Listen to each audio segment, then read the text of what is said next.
Hello friends, नमस्ते सभी को। आज एक नए लेक्चर के साथ, एक नई क्लास के साथ। लास्ट हमने शनि ग्रह को कंप्लीट कर लिया था और आज की इस क्लास में हम अरुण ग्रह को कंप्लीट करेंगे। यानी कि हम आज सौर मंडल के 7वें ग्रह की चर्चा कर रहे हैं। आज हम यूरेनस के बारे में पढ़ेंगे और ये हमारा 7वां ग्रह है और इसके बाद हमारी 2-3 क्लास और होगी और हमारा ये जो टॉपिक है वो कंप्लीट आज हो जाएगा। तो आज हम हेडिंग डालेंगे। हेडिंग में हम लिखेंगे यूरेनस यानी कि अरुण ग्रह।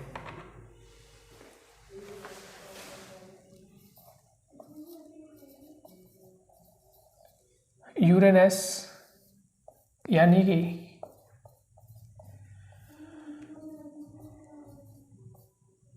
अरुण ग्रह पर हम चर्चा करने वाले हैं। ठीक है, ये हेडिंग डाल लीजिए आप, इम्पोर्टेंट है।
चलिए शुरुआत करते हैं। सबसे पहले इसकी बात करते हैं कि अरुण ग्रह की खोज किसने की। तो ब्रिटेन के वैज्ञानिक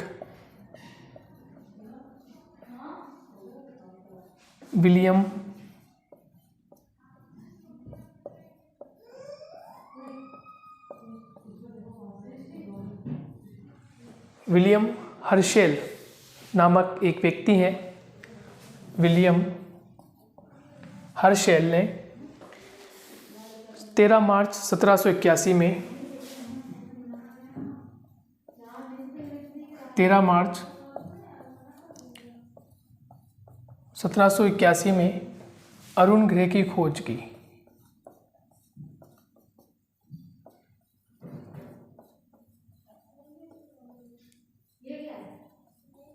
ठीक है, अरुण ग्रह की खोज किसने की है? तो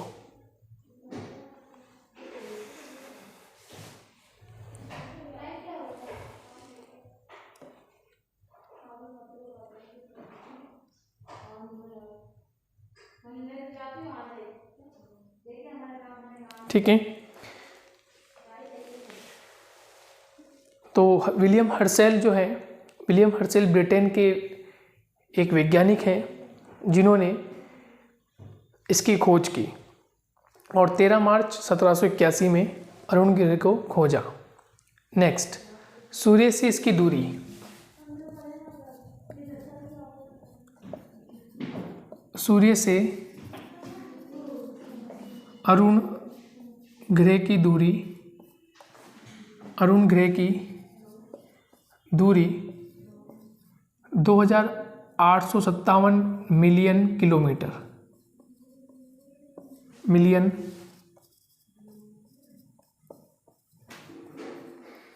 किलोमीटर है। ठीक है,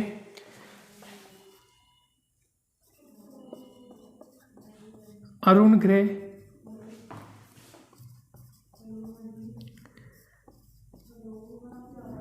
सौरमंडल का 7वां ग्रह है। ठीक है, ये इंपॉर्टेंट, अरुण ग्रह सौरमंडल का 7वां ग्रह है और इसकी खोज ब्रिटेन के वैज्ञानिक विलियम हर्शेल ने 13 मार्च 1781 में की। सूर्य से अरुण ग्रह की जो दूरी है वो 2877 यानी 2877 मिलियन किलोमीटर है। ठीक है, दूसरा इंपॉर्टेंट बात है, अरुण ग्रह सौरमंडल का 7वां ग्रह है। क्लियर हो गया। और अरुण ग्रह जो है, अरुण ग्रह सूर्य की परिक्रमा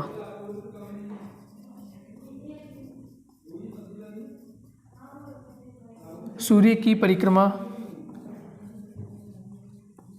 84 वर्षों में पूर्ण करता है। यानी अरुण ग्रह को सूर्य की परिक्रमा करने में 84 वर्ष का समय लगता है एग्जैक्ट। क्लियर हो गया। अब हम बात करें कि यूरेनस का जो व्यास है, ठीक है, भूमध्य रेखीय व्यास है, ये कितना बड़ा है। ठीक है, तो यहाँ लिखें अरुण ग्रह का व्यास, अरुण ग्रह का भूमध्य रेखीय व्यास, अरुण ग्रह का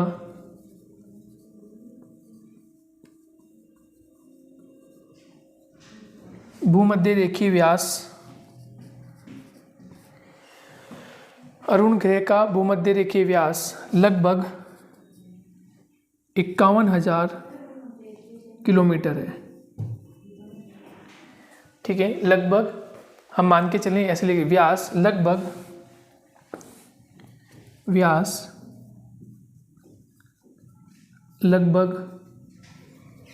51,000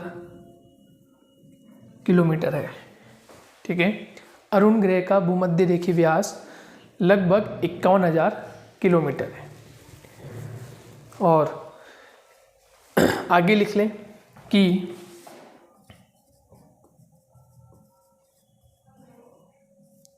सौरमंडल में तीसरा सबसे बड़ा ग्रह है। सौरमंडल में तीसरा सबसे बड़ा ग्रह अरुण है। क्लियर हो गया। यानी इससे पूर्व ऐसे लिख लेते हैं,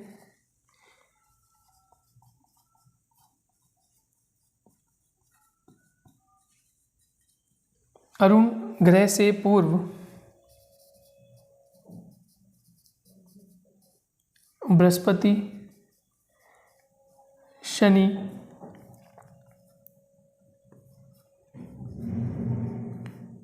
बड़े ग्रहों की या आकार में, शनि आकार में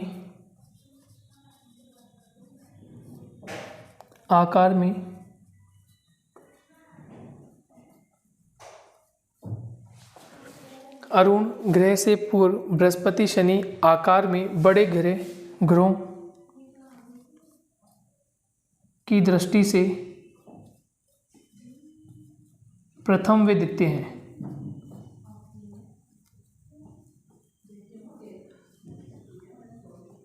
क्योंकि प्रथम स्थान किसका है? बृहस्पति का। आकार की दृष्टि से सौरमंडल में सबसे बड़ा ग्रह कौन सा है? तो बृहस्पति, जुपिटर। उसके बाद कौन सा है? शनि। उसके बाद कौन सा है? शनि। और तीसरे नंबर पर, क्योंकि हमने यहाँ लिखा है, क्योंकि तीसरा सबसे बड़ा ग्रह कौन सा है? तो तीसरा सबसे बड़ा ग्रह है अरुण। तीसरा सबसे बड़ा ग्रह कौन सा है? अरुण। क्लियर हो गया। तो 3 ग्रह हमने पढ़े हैं, जो आकार की दृष्टि सबसे बड़े हैं, पहला बृहस्पति, देन शनि, और फिर इसके बाद कौन सा है, अरुण। क्लियर।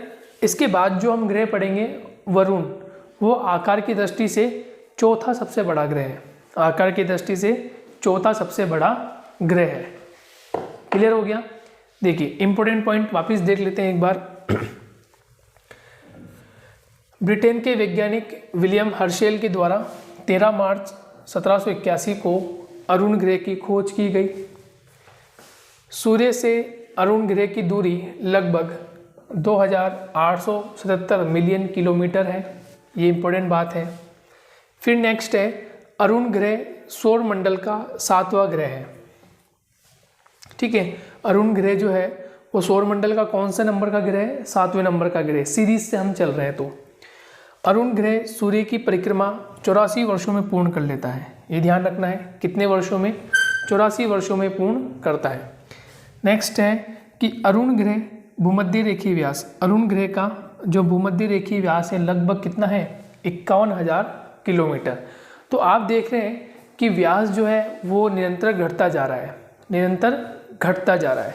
इससे पूर्व अभी हमने पढ़ा था 1,20,000, 1,20,000 किसका पढ़ा था, शनि का, और लगभग 1,42,000 के आसपास हमने किसका पढ़ा था, तो बृहस्पति का।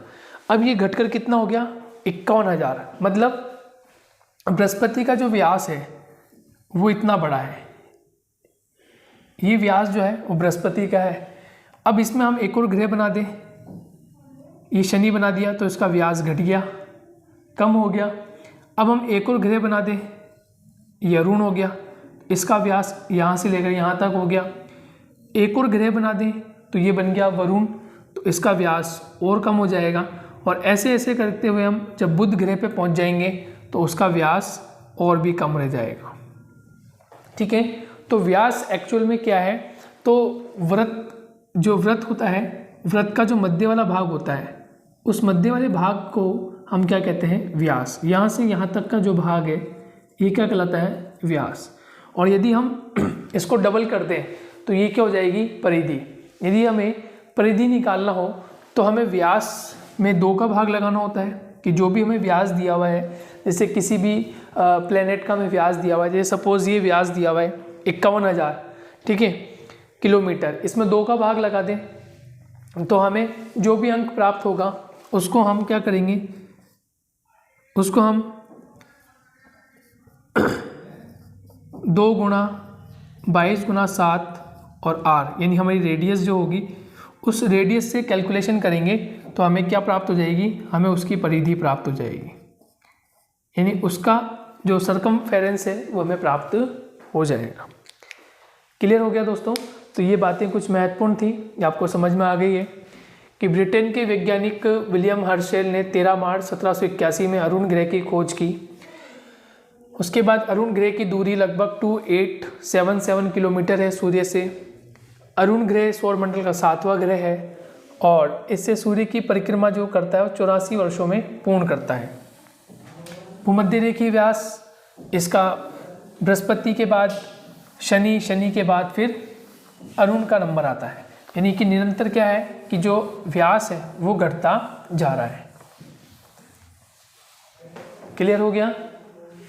नेक्स्ट क्या चाहिए,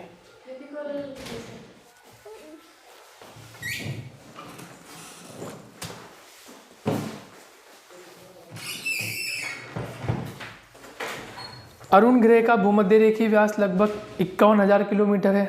सौरमंडल में तीसरा सबसे बड़ा ग्रह है अरुण है। और अरुण ग्रह से पूर्व बृहस्पति, शनि आकार में बड़े ग्रहों की दृष्टि से प्रथम वे दिखते हैं। क्लियर हो गया, यहाँ तक का मैटर क्लियर है।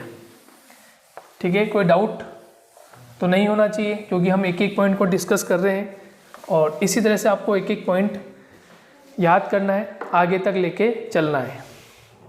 ठीक है, चलिए नेक्स्ट हम बात करते हैं। अब हम इसका जो द्रव्यमान देखते हैं, यानी कि इसका मास हम देखें। द्रव्यमान यानी मास पृथ्वी से 14 गुना है। पृथ्वी से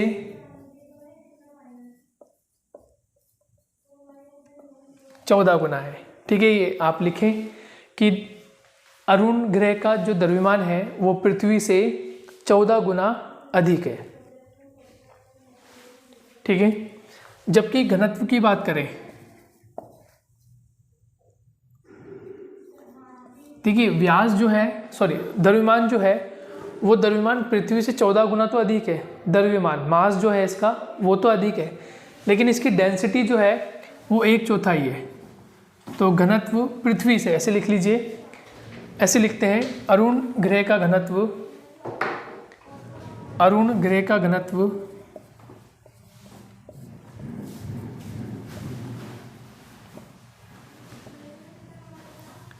अरुण ग्रह का घनत्व पृथ्वी से 1/4 यानी 1/4 है।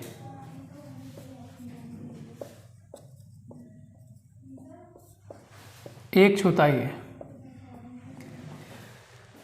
क्लियर हो गया। अरुण ग्रह का जो घनत्व है वो पृथ्वी से 1/4 है, जबकि इसका मास जो है, द्रव्यमान जो है वो कितना है, 14 गुना बड़ा है, पृथ्वी से 14 गुना बड़ा है। नेक्स्ट, अरुण ग्रह का घूर्णन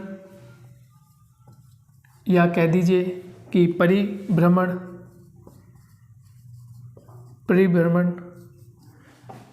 10 घंटे और 49 मिनट में पूर्ण हो जाता है।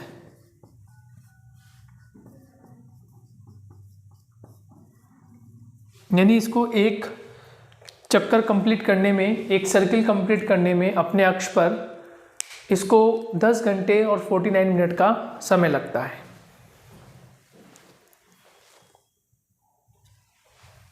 ठीक है, तो 10 घंटे और 49 मिनट में ये एक घूर्णन, एक चक्कर, एक परिभ्रमण जो होता है वो पूर्ण कर लेता है।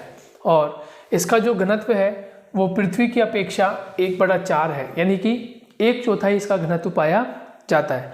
तो आपको पता होना चाहिए कि पृथ्वी का घनत्व कितना है, आपको पता होना चाहिए कि पृथ्वी का घनत्व कितना है। ठीक है, देखिए मैं बता देता हूँ आपको यहाँ पर लिखकर कि पृथ्वी का जो घनत्व है वो औसत घनत्व निकालते हैं। तो पृथ्वी का औसत घनत्व कितना है, एवरेज जो इसकी डेंसिटी है वो कितनी है, औसत घनत्व है 5.5 ग्राम सेंटीमीटर क्यूब, ये पृथ्वी का औसत घनत्व है। ठीक है, ये हमारी पृथ्वी का क्या है, औसत घनत्व है। ये हम पढ़ चुके हैं पहले, और आपको ये आगे भी ध्यान रखना है, क्योंकि जब हम पृथ्वी की आंतरिक संरचना को पढ़ेंगे तो उसमें ये जो फिगर है ये काम आएगा। तो वहाँ पर जब हम पढ़ेंगे डायरेक्ट हम ये कहेंगे पृथ्वी का औसत घनत्व, तो आपका माइंड में ये क्लिक करना चाहिए कि पृथ्वी का औसत घनत्व कितना है। क्लियर हो गया। तो पृथ्वी के औसत घनत्व का कितना भाग है, केवल 1/4 यानी 1/4 भाग है। और द्रव्यमान जो है वो पृथ्वी से 14 गुना अधिक है। ठीक है, समझ में आ गया। और 10 घंटे 49 मिनट में ये क्या करता है, घूर्णन कर लेता है। अब देखिए, अब मैंने आपको बताया था, चलिए पहले मैं स्टेटमेंट लिखता हूँ तब फिर समझाता हूँ आपको। अरुण ग्रह की परिक्रमा व घूर्णन की दिशा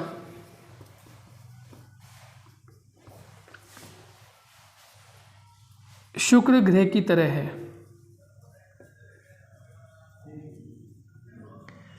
ठीक है, तो आपको अब समझ में आ गया। अब मुझे कुछ समझाने की आवश्यकता नहीं है।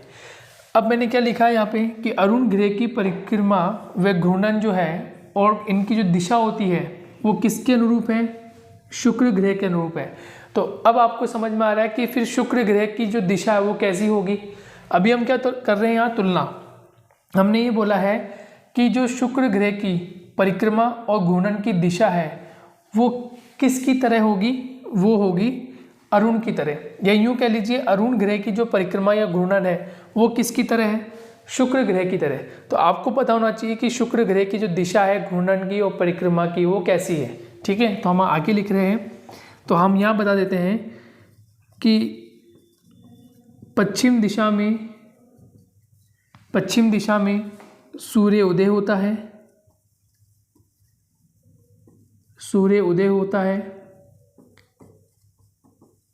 तथा पूर्व दिशा में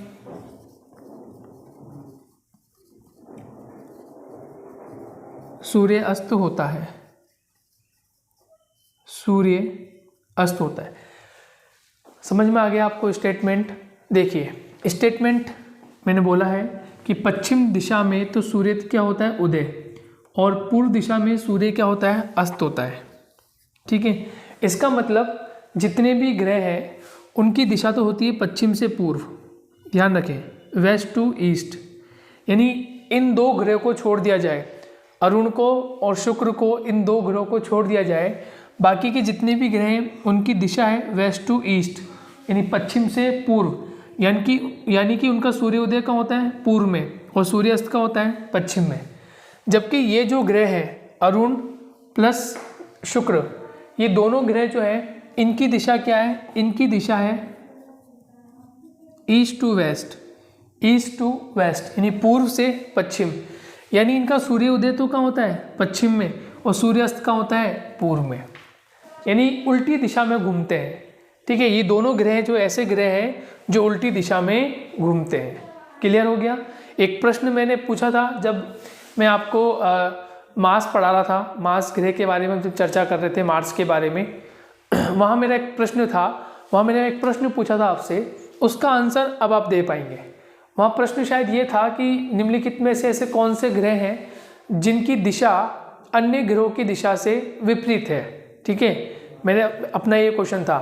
तो अब विपरीत का मतलब समझ में आ गया।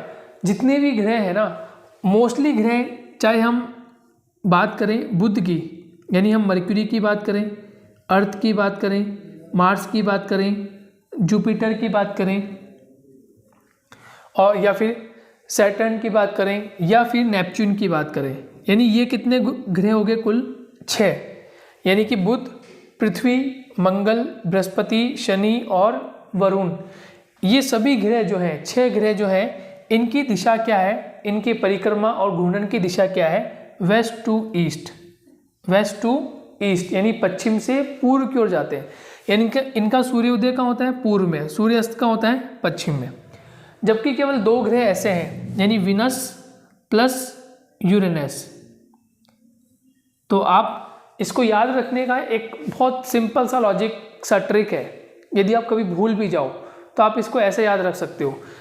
आपने सुना होगा ना, एक यूवी किरण होती है, आपने सुना होगा। अल्ट्रा वायलेट किरणें होती हैं जो सूर्य से हमें मिलती है, अल्ट्रा वायलेट किरणें। तो देखो, आपको ये याद रख लो, यूवी, क्या याद रख लो आप? यूवी याद रख लो। अल्ट्रा वायलेट किरणें जो होती है, रेज जो होती है, वो आप याद रख लो, यूवी याद रख लो। तो यू से तो क्या हो जाएगा? यूरेनस, और वी से क्या हो जाएगा? विनस। यानी यू से तो क्या हो गया? अरुण, और वी से क्या हो गया? शुक्र। ये दोनों ग्रह क्या करते हैं? उल्टे चलते हैं। ये दोनों ग्रह उल्टे चलते हैं। तो आप कैसे याद रखोगे? यूवी यानी अल्ट्रा वायलेट जो रेज आती है सन से, है ना, पराबैंगनी किरणें जो आती हैं, वो ओजोन परत जो होती है वो हमारी इससे रक्षा करती है।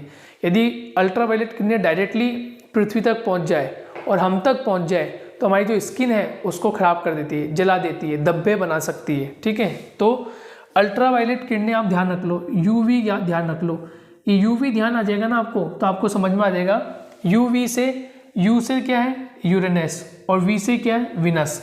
ये 2 ग्रह ऐसे हैं जिनकी दिशा कैसी है? उल्टी, जिनकी परिक्रमा और जिनका घूर्णन करने की जो दिशा है वो कैसी है?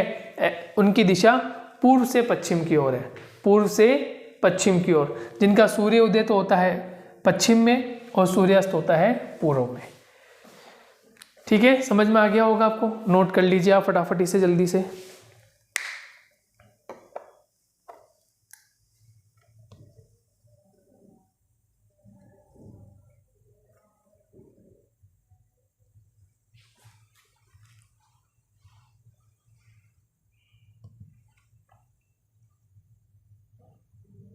सारी इंपॉर्टेंट बातों पर हम चर्चा कर रहे हैं 1 बाय 1, ताकि आपको समझ में आ जाए। नेक्स्ट हम बात करते हैं कि इसका जो अक्षीय कोण है वो कितने डिग्री पर है।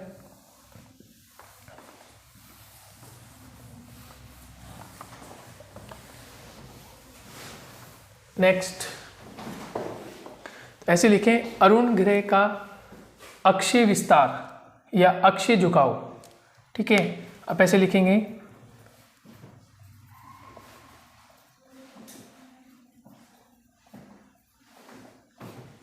अरुण ग्रह का अक्षीय झुकाव 98 डिग्री है।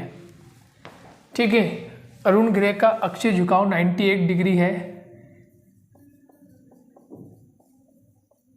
इसीलिए इसे असंतुलित ग्रह, इसीलिए इसे असंतुलित ग्रह। असंतुलित क्यों है? क्योंकि इसका जो अक्षीय झुकाव है वो 1 डिग्री, 10 डिग्री, 20 डिग्री, 30 डिग्री नहीं है, बल्कि 98 डिग्री झुकाव है। 98 डिग्री अपने आप में बहुत होता है। तो 98 डिग्री होने के कारण इसे हम लोप साइडेड, है ना, ऐसे लिख लीजिए, लोप साइडेड प्लेनेट कहते हैं। प्लेनेट यानी असंतुलित ग्रह कहते हैं।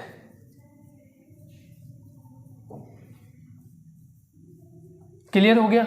क्यों कहते हैं, है ना, देखिए क्यों कहते हैं, क्योंकि इसका जो अक्षीय झुकाव है वो कितना है, 98 डिग्री झुकाव है। 98 डिग्री झुकाव मतलब पूर्ण रूप से उल्टा ग्रह है। ठीक है, पूर्ण रूप से क्या है, ये उल्टा ग्रह। 98 डिग्री झुकाव होने के कारण इसका जो अक्षीय झुकाव है वो कितना है, 98 डिग्री होने के कारण इसे असंतुलित ग्रह कहते हैं या लूप साइडेड प्लेनेट कहते हैं। क्लियर हो गया? समझ में आ गया होगा आपको। इसका मतलब ये है कि लगभग 42 वर्षों तक, है ना, इसके 2 ध्रुव पाए जाते हैं। तो हम लिख देते हैं, अरुण ग्रह पर 2 ध्रुव पाए जाते हैं। अरुण ग्रह पर 2 ध्रुव पाए जाते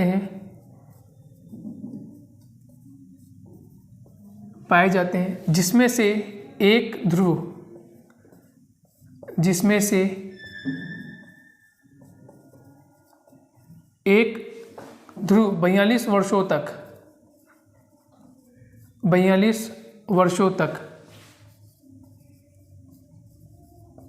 सूर्य के समक्ष रहता है, सूर्य के समक्ष रहता है।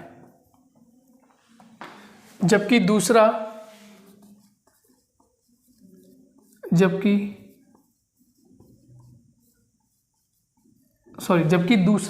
ध्रुव,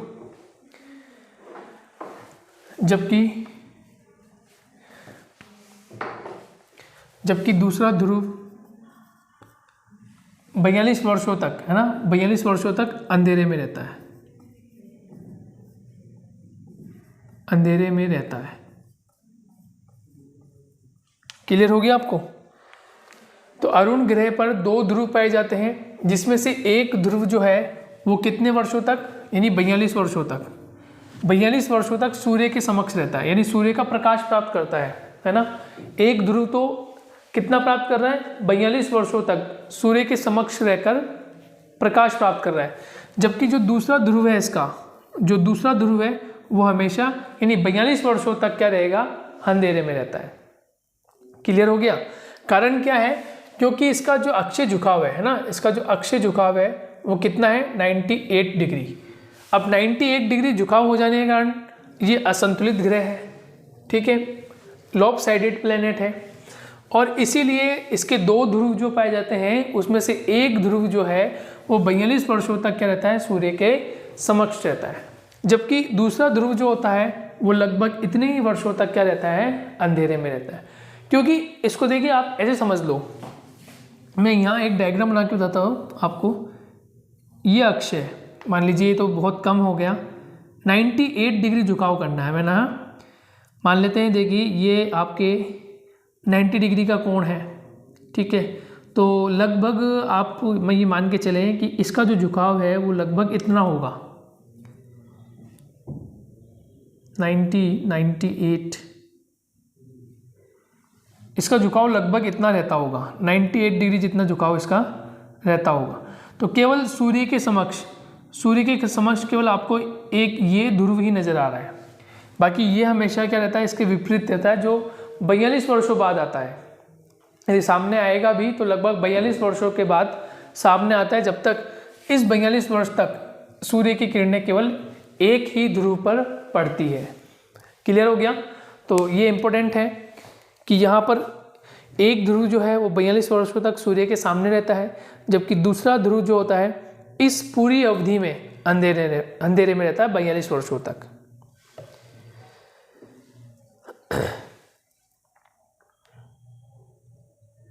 ठीक है, नेक्स्ट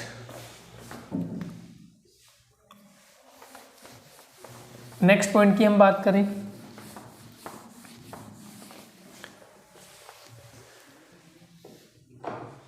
देखिए, नेक्स्ट हम बात करते हैं अरुण ग्रह पर मीथेन गैस पाई जाती है। ये लिखें आप, अरुण ग्रह पर मीथेन गैस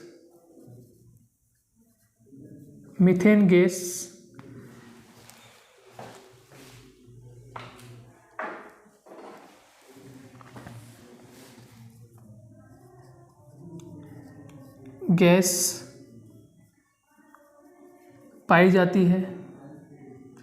ठीक है, यह एक चमकीला ग्रह है, यह एक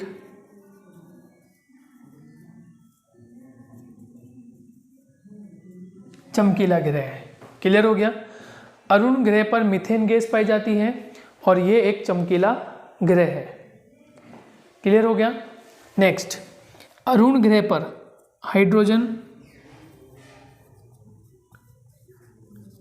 hydrogen plus helium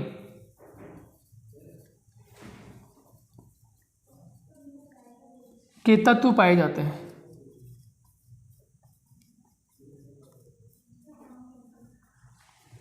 hydrogen plus helium के तत्व पाए जाते हैं। नोट कीजिए इसे आप।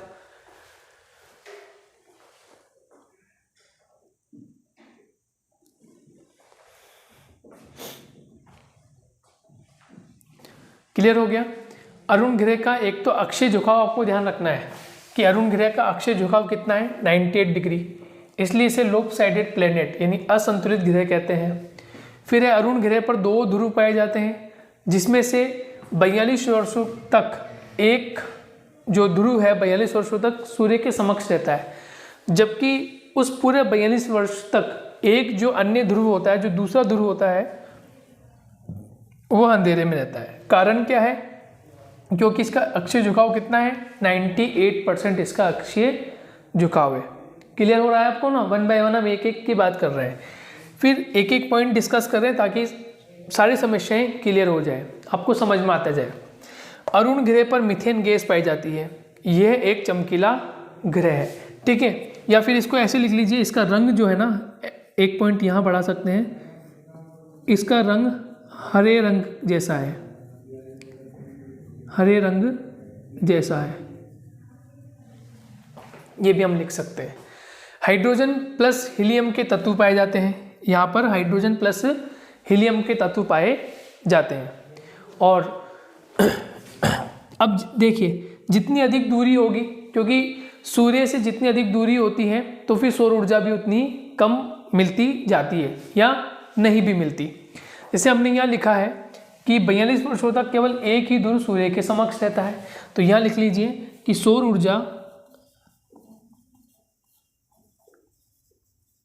ऊर्जा ना के बराबर प्राप्त होती है।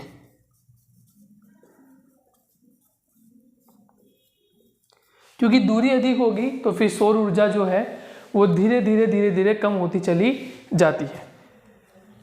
क्लियर हो गया? क्लियर है मैटर? सौर ऊर्जा जो है वो ना के बराबर प्राप्त होती है। हाइड्रोजन प्लस हीलियम के तत्व पाए जाते हैं। अरुण ग्रह पर मीथेन गैस पाई जाती है, जो एक चमकीला ग्रह के रूप में है और इसका रंग हरे रंग जैसा होता है।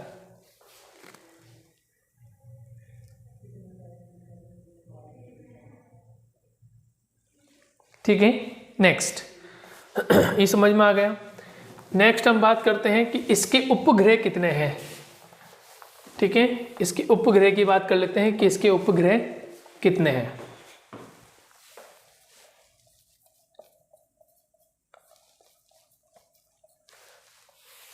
अरुण ग्रह के वर्तमान में, देखिए हम वर्तमान क्यों बोल रहे हैं, क्योंकि अलग अलग वर्ष में अलग अलग रिसर्च हुए हैं, ठीक है, और अलग अलग रिसर्च में अलग अलग ग्रहों की बात की गई, उपग्रहों की बात की गई, शायद इसके इतने उपग्रह रहे होंगे, है ना, इसलिए तो हम ऐसे लिख रहे हैं अरुण ग्रह के वर्तमान में 27 उपग्रह हैं। अरुण ग्रह के वर्तमान में, अरुण ग्रह के वर्तमान में 27 उपग्रह है। 27 क्या है, उपग्रह, किसके, अरुण के। देखिए बृहस्पति को पढ़ा था, बृहस्पति के हमने पढ़ा थे 63, किसके थे, जुपिटर के। फिर जुपिटर के बाद हमने पढ़ा सैटर्न, और इसके कितने हुए, इसके हुए 60, और अब हम पढ़ रहे हैं यूरेनस, और इसके कितने हैं, 27, ठीक है। तो देखिए सबसे बड़ा आकार किसका है, जुपिटर का, तो उपग्रह भी किसके अधिक हैं, जुपिटर के, और रिसर्च है वो और भी अधिक हो सकते हैं।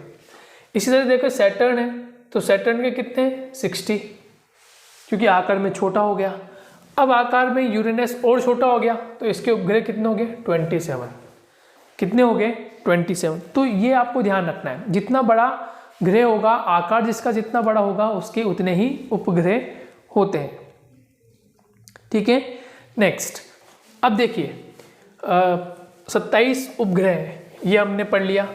अब नेक्स्ट है कि जिस प्रकार से अभी हम पढ़कर आए थे शनि के बारे में, कि शनि पर रिंग्स पाए जाते हैं, 7 रिंग्स हमने वहाँ पढ़ा था कि 7 रिंग्स पाए जाते हैं। ठीक उसी प्रकार से अरुण ग्रह पर भी, अरुण ग्रह पर भी 11 रिंग, ठीक है, 11 वाले रिंग्स पाए जाते हैं। क्लियर हो गया दोस्तों। अरुण ग्रह के वर्तमान में, अरुण ग्रह के वर्तमान में 27 उपग्रह हैं। एक तो आपको ये ध्यान रखना है 27 उपग्रह हैं, और आपको ये भी ध्यान रखना है कि यहाँ जुपिटर के 63 हैं, सैटर्न के यहाँ 60 है, और यूरेनस के कितने हैं, 27। और अरुण ग्रह पर रिंग्स कितनी है, 11, कितनी है, 11। हमने कहा था केवल अभी तक हमने एक ही ग्रह पढ़ा था, शनि, केवल हमने उस समय लास्ट क्लास में शनि ग्रह पढ़ा था, और इसकी हमने 7 वलय पे चर्चा की थी कि A, B, C, D, E, F और G, और G जो सबसे पतली वलय वाली ये रिंग है। और यहाँ पर अरुण ग्रह पर कुल कितने वलय हैं, तो 11, ये आपको ध्यान रखना है, ठीक है। अरुण ग्रह पर कुल कितने वलय हैं, 11, ये आपको ध्यान रखना है।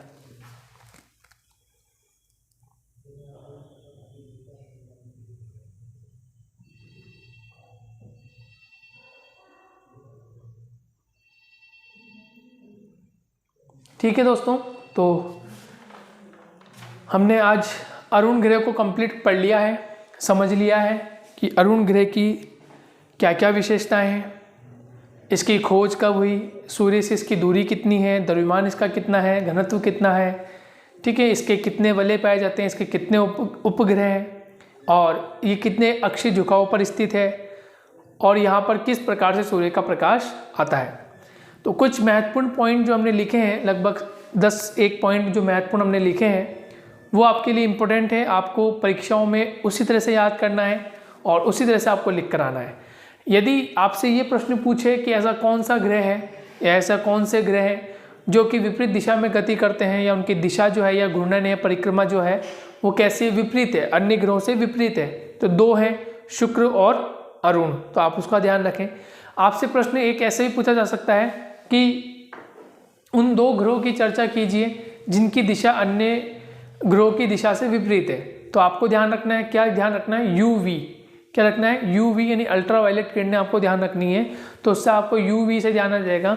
यू से तो कौन सा है, यूरेनस, और वी से कौन सा, वीनस, यानी कौन सा है, तो शुक्र ग्रह। तो अरुण और शुक्र ग्रह जो है इनकी जो परिक्रमा घूर्णन की जो दिशा है वो विपरीत है, मतलब ये पूर्व से पश्चिम की ओर घूमते हैं। इनका सूर्योदय पश्चिम में होता है, सूर्यास्त पूर्व में होता है। बल्कि इसके अलावा जितने भी अन्य ग्रह हैं उनका सूर्योदय पूर्व में होता है और सूर्यास्त पश्चिम में होता है। इसका मतलब है पश्चिम से पूर्व की ओर गति करते हैं, जबकि ये दो अन्य ग्रह हैं अरुण और शुक्र, इनकी जो गति होती है वो पूर्व से पश्चिम की ओर होती है। ठीक है दोस्तों, तो आपको अच्छे समझ में आ गया होगा। अच्छे से हमने एक एक पॉइंट को पॉइंट वाइज डिस्क्राइब किया है, पॉइंट वाइज आपको समझाया है, ताकि आपको एक एक पॉइंट आपके क्लियर हो जाए, डाउट्स जो हैं वो क्लियर हो जाए, ताकि आपको आगे चलकर किसी तरह की कोई समस्या ना हो। एक एक पॉइंट को हम डिस्क्राइब कर लेते हैं, समझ लेते हैं, तो फिर आगे किसी तरह की कोई संभावना नहीं होती कि आपको कोई परेशानी हो।